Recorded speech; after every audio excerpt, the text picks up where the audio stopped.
In this video, we will learn how to make group chats on Snapchat. So let's begin. So the process is same for Android as well as iOS devices. So you don't need to worry if you're on Android.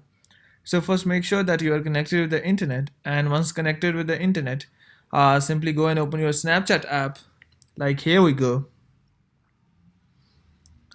So once you have opened your Snapchat app, what you need to do is simply go and tap on chat. So here we tap on chat.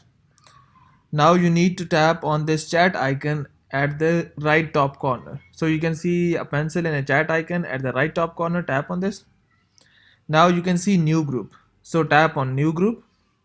It says add up to 31 friends to a group. So simply you can either select by this check mark, or you can directly go and search for the name like this one.